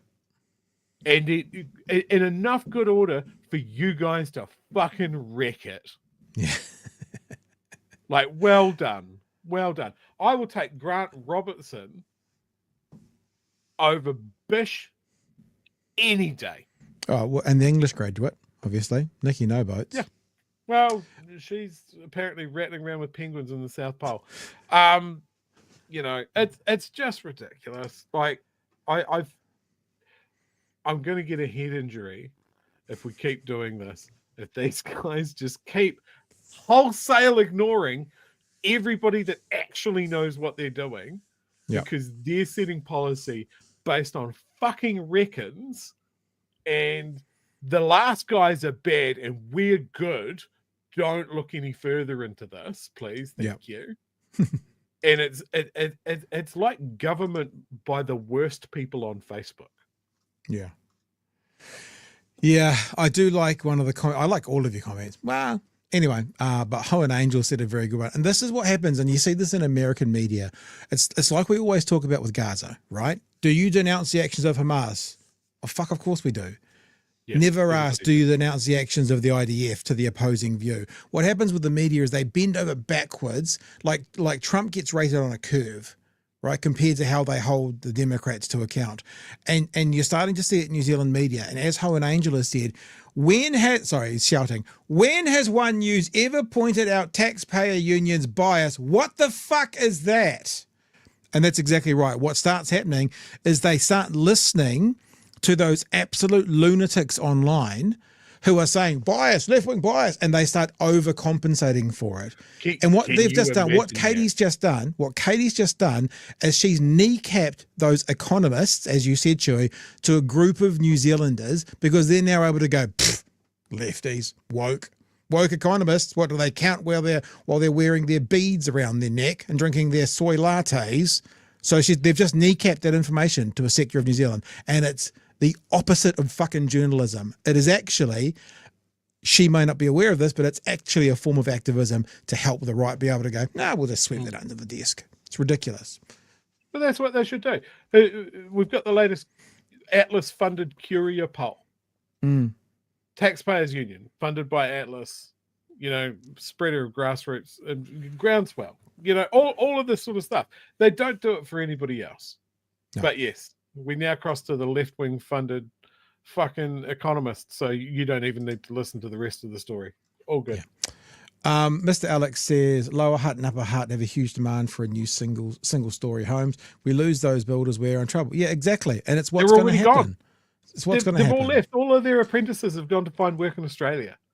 Billy B had a few drinks and ranting. Love you guys, LOL. Logic and reasons are scary. Woo woo. Feels a lot better, eh? I think Bill's saying he is drinking because that's how that sentence kind of comes off. Like if you think about it with a glass in the hand, had a few drinks and ranting. Love you guys. LOL. Logic and reasons scary. Woo woo. Feels a lot better, eh? That does feel more accurate with a glass or something. Robertson living rent-free in the Bish's head. Yeah, very true. Very fair. I kind of felt like he misses him. Like, oh yeah, those were economists picked by my best friend, Grant Robertson. I miss him. Alex says, the problem being the anti-science movement. If you're educated, you're indoctrinated. Yeah. I've seen that. People go, well, anybody that goes to university is a lefty. Yeah. Yeah. I wonder why. The more they learn, the more left they go.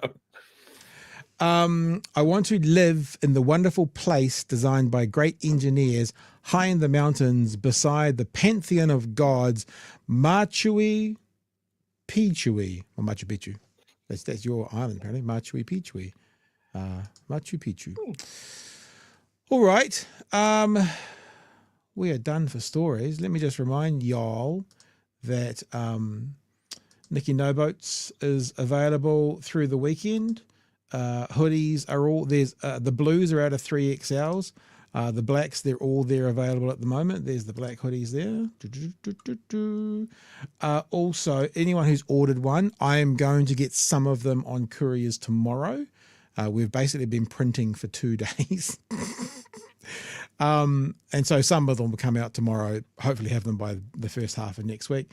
T-shirts as well. The blue T-shirts, there's large and extra large left. The black T-shirts, look, large is sold out tonight and 3XL. So there's small, medium, extra large and 2XL. And I'll tell you what, Chewy, I get the sense that our audience might be made up of, I'll show you, come on, might be made up of medium, extra large and 2XL people. Because on the Beardy Boy T-shirts in the yellow, there's small and large left. And on the Beardy Boy black, there is small and large left. So the mediums, the extra large, and the 2XLs have all gone. Someone even bought just a Beardy Boy T-shirt. Good on you for that. That was not expected. So it's all there. It'll stay there for the weekend. Get in quick if you want to have the first delivery of these Nikki No Boats. We are going to do our best, and we do require help from the people who sold us the equipment to set up the next run of T-shirts because we're still learning the system. But our objective is to have, I think, at least 4 never seen before T-shirts for next week, T-shirts and hoodies. And also it'll be a 5-day only special. We'll run it through to Friday just to make sure we get as many, we're aiming to get everything out there before Christmas. Or else maybe we'll do it for 2 weeks, but in the second week, we're not going to guarantee it's before Christmas. But the first week we will. So that will kind of make sense. And also, I guess just to wrap up, huge thanks to all of our patrons. You are the guys that helped us to purchase the product, purchase the printing gear that we're now using to make merch to sell back to you. How ironic is that? But if you are a patron and you're around, 11 o'clock on Saturday morning, we're having an online meetup. I've actually messaged all of the hosts now. So, of course, we've got Magenta and Emily on Friday nights, and there's me and Chewy Monday to Thursday. There's no commitments. Everyone's going to be there, but we'll see. Maybe tomorrow at Saturday, you might even have not just me talking to you. It could be fun. So come on along. If you become a patron in the last 36 hours, you won't have that invitation, but I'll send it off tonight. And if you become a patron before, let's say, end of the show Friday, then you'll get an invite to join in on Saturday. That's my notices. The exits are here, here, and here, Chewy. Anything else? Yes. While we're still basking in the glow of the Hīkoi, make a submission against the bill. You will get sick of me saying this because apparently I have to fucking say it for 6 months. I have seen some really good advice on how to make a submission. Don't copy paste something from someone else. Change it up, make it personal to you. You can also request to deliver it in person or over Zoom if you want. Apparently that has some quite impact. And the suggestion I had is also don't CC in your local MP, send it to your local MP as well and request an answer. Right. So especially if you're in a national electorate, that'll get right up them. And I'm just going to highlight this comment because I think a lot of people will echo this feeling. Churfar now, I feel better now being amongst my people. It is one of the things that I am most proud of here at BHN is that we have such a good group of people that are just finding a group of like-minded people.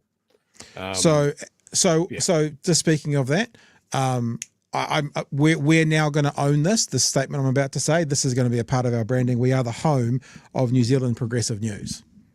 Big Hairy News is the home of New Zealand progressive news. So if you feel like you found your family, welcome to the progressive revolution. This is where we're at. This is where we are. This is who we are. And thank you for being with us this week. We've seen some pretty good numbers this week. Obviously, the algorithms around the Hīkoi has shared us with some more people. If you're a newbie, love to hear from you. BigHairyNews@gmail.com. Let us know what's going on. Of course, we're Big Hairy News on Facebook. We're DOCNZ Studios on YouTube. Me and Chewy are both on Blue Sky with our thingies here, and can I do you as well? There. And I'm on Twitter as well. And through the weekend, I will cut up a bunch of clips into smaller bite-sized morsels, kind of 3 to 7 minutes, and they'll be out through all the social medias over the weekend. So follow me on Twitter, follow us on Blue Sky, subscribe to the channel, especially YouTube. Everything ends up going up on YouTube, including all the short form clips as well.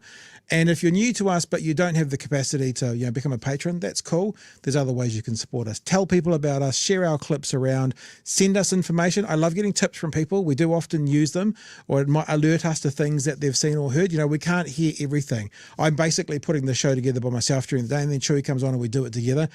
I don't get a chance to hear everything. If you hear something particularly good on RNZ that people need to hear, email us, bighairynews@gmail.com. Tell us about it. You can help shape the show and be a part of what we do. That was a pretty good sell. Was it a pretty good sell? That's a pretty good sell, Chewy. It sounds pretty good. Not a bad sell. Did we get a rating for the sell, Fano, in the chat out of 10? I reckon that's at least a 7. At least a 7 out of 10. That's just what I'm vibing anyway. And before anyone gets all bitchy and sniffy at me about the dog, she ain't here tonight. God. She's playing Dog's with other people.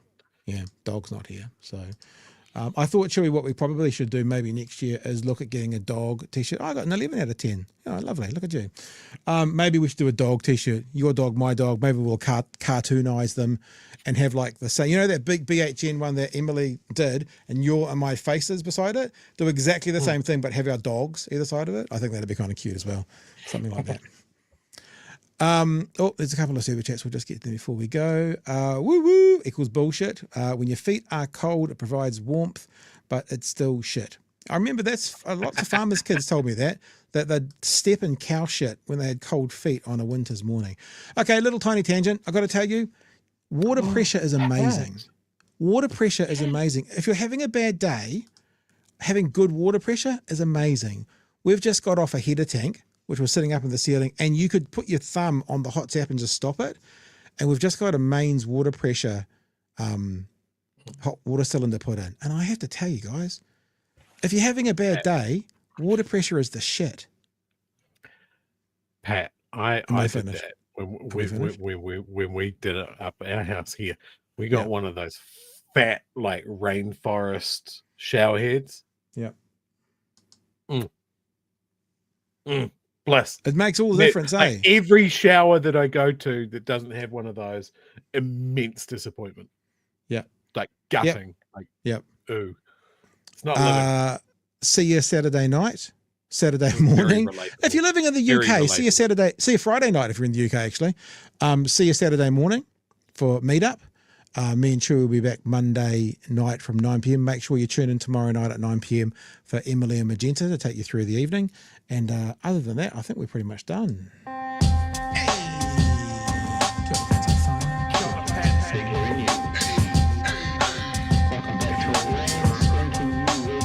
Help us settle a debate, whether it be thoughtful or funny, even if we're all creatures of hate. It's a fine line that we're walking together. For better, push aside the temptation to berate. Let's take a note of the corners we stand in. As many points as the hairs on my chinny chin chin. When the news that we're watching is hairy, knowing all the things that we need to be wary of. Like the rich have the hand out for rewards, while the many have to work at what they can't afford. And the rest of us ain't paying attention, or maybe have questions we're too worried to mention. Other media is still dwelling on trivial facts, vetting peas from the rice and the mice from the rats, and picking and choosing a warpath to run, and linking ourselves with the hill to die on. It's gotta come down to a welcoming vibe, with an A and a self and a higher in mind. All heavily, neither this way or that, and we'll be analyzed by what Chewy and Pat. With the evil in the world trying to mess with your head, and you're sitting on the couch, you're thinking chivalry's dead. Each night, 2 nights, they're gonna sing you to bed. It's Big Hairy News. All right, team. It's been a lovely show tonight. Thanks for being a part of what we're doing. Feel free, if you're watching this on demand, to make some comments in the chat down below. Love to hear from you. If you're new to us, love to hear from you. And other than that, be safe through the weekend. Come back and see Magenta and Emily tomorrow night. And we'll catch you on Monday night from 9 p.m. for another edition of Big Hairy News. Chewy. Cheers, fam. I'm going to Invercargill. All the best. Have a good one. See you. Bye.